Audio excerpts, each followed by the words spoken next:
જામનગરના રાજકારણ અને ક્રાઇમ જગતમાં તાજેતરમાં એક મોટો વળાંક જોવા મળ્યો.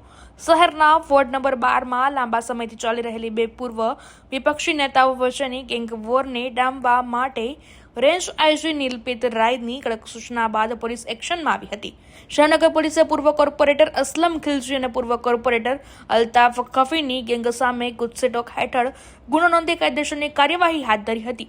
આ ગંભીર ગુનામાં હાલ પોલીસ રિમાન્ડ હેઠળ રહેલા પૂર્વ કોર્પોરેટર અસલમ ખિલજીએ કોર્ટની વિશેષ મંજૂરી મેળવી હતી, જેના આધારે કડક પોલીસ જપ્તા વચ્ચે તેઓ ચૂંટણી અધિકારી સમક્ષ હાજર થયા અને અસલમ ખિલજીએ વોર્ડ નંબર 12માંથી જૈનબ બેન ખફી અને રિઝવાન જુનેજા સાથે પોતાની ઉમેદવારી નોંધાવી છે.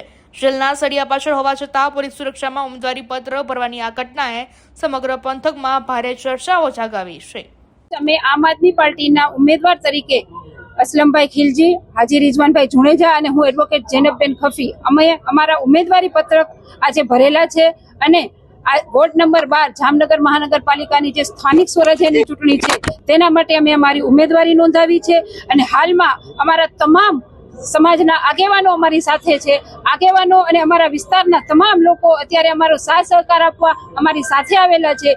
એટલે જ હું આપ સૌને આપના માધ્યમથી જણાવવા માંગુ છું કે લોકોમાં જે ભય છે કે વોર્ડ નંબર 12ની ચૂંટણી હતાશા ભરેલી છે, એના બદલે આ જોમ કે માત્ર અત્યારે અમને સૂચના આપેલી હતી કે આપ થોડા લોકો માત્ર આગેવાનો આવશો તો અમારા આગેવાનો તમે જોઈ શકો છો કે અમારી સાથે કઈ રીતે છે.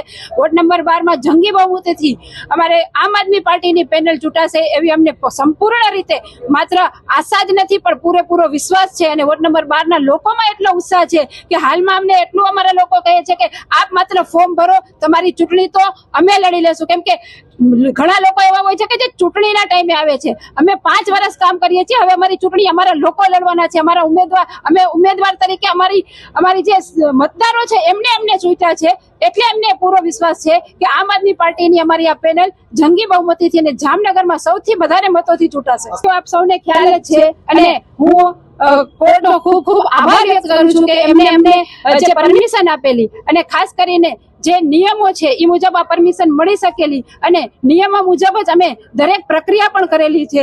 અને અસલમભાઈએ મેં જેમ કીધું એમ કે અમારે જે મતદારો છે એમને ચોખ્ખું કીધેલું છે કે તમે ભલે બેઠા અહીંયા પણ અમે તમારી ચૂંટણી લડશું. એટલે જ હું કહું છું કે અસલમભાઈ ભલે ત્યાં હશે તોય પણ અને ગુનો છે એ અત્યારે દાખલ થયો છે, સાબિત નથી થયું. એટલે કોઈ પણ વસ્તુ સાબિત ન થાય ત્યાર સુધી કોઈ પણ વ્યક્તિને આપણે કોઈના દોષિત પણ ન ગણાવી શકીએ.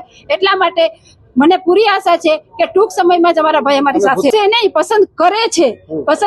એટલે જયારે અમે આમ આદમીમાં જોડાણા ત્યારે પણ અમારો સમાજ અમારી સાથે હતો અને હાલમાં પણ અમારો સમાજ, એટલે માત્ર વોર્ડ નંબર 12ની પણ જામનગરના દરેક સમાજ અમારી સાથે છે. કેમ કે અમે દરેક સમાજના હંમેશા કાર્ય કરેલા છે. અમે અમારા કામના મત લેવા જાય છીએ, અમે માત્ર ચૂંટણી સમયના મત લેવા નથી જતા. એટલે અમે કોઈ પણ પાર્ટીમાંથી લડી અમને આ પૂરેપૂરો વિશ્વાસ છે. અને આમ આદમીને જે વિચારધારા છે તે અત્યારે જે લોકોને ને સામાન્ય માણસોને મહત્વ આપે છે એ પણ અમારી પ્રજા સારી રીતે જાણે છે. એટલે આમ આદમી પાર્ટીની જ પેનલ સૌથી વધારે મતથી ચૂંટાશે તે મને પૂરો વિશ્વાસ છે.